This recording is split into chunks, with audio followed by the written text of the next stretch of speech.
Magandang umaga po sa inyong lahat. Sa videong ito ay inyong malalaman ang aking kompletong pangalan, edad, address at sasagutin rin natin ang mga ilang katanungan na inihanda ni Ma'am Adefa. At bago yan, dapat muna tayong magpakilala. So, hello, hi! Ako po si Andrea Jane Jabigona.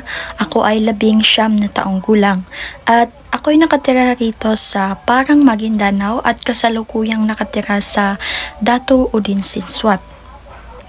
Bago ko sagutin ang mga katanungan na inihanda ni Ma'am Adefa, ipapakilala ko sa inyo or ipapaalam ko muna sa inyo kung ano ang kanyang mga inihandang katanungan.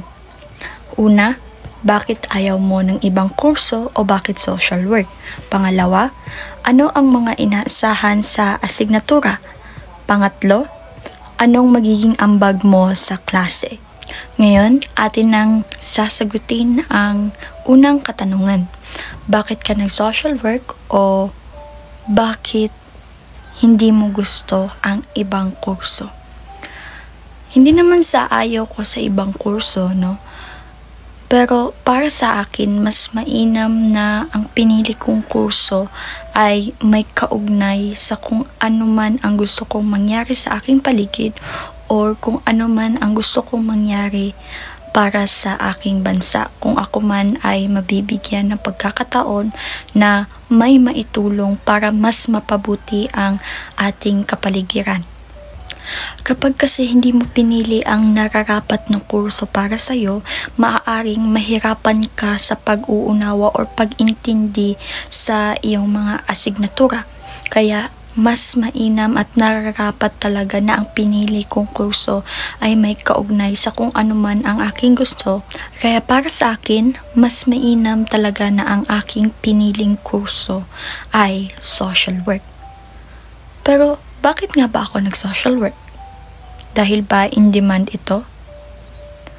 Well, tama naman na in demand talaga ang social work pero hindi yun ang rason kung bakit talaga ako pumasok sa social work.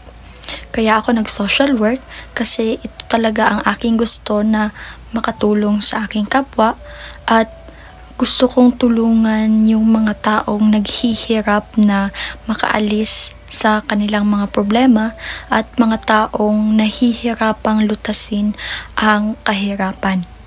Gusto kong tulungan ang mga taong hirap na makaalis sa kahirapan, yung mga taong mahirap na mas humihirap pa, baba na nga at bumababa pa.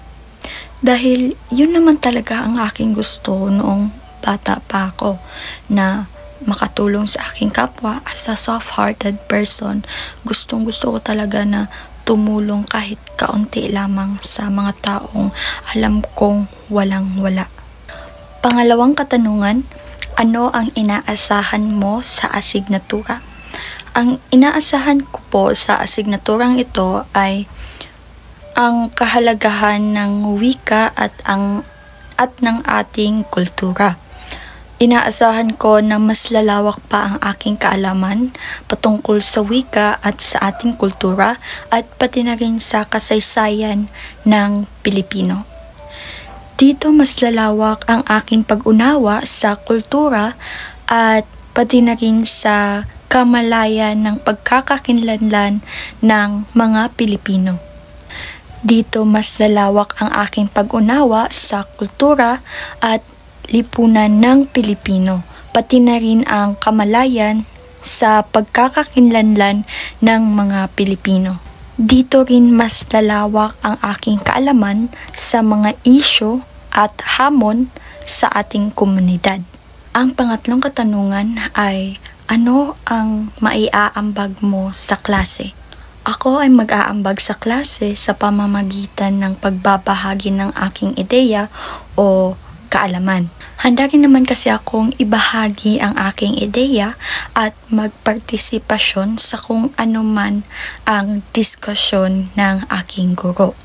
At ako ay matututo mula sa aking guro at sa aking mga kasamang kaklase. At iyon lamang po, ako po si Andrea Jean Cabigona at dito po nagtatapos ang aking video presentation. Salamat!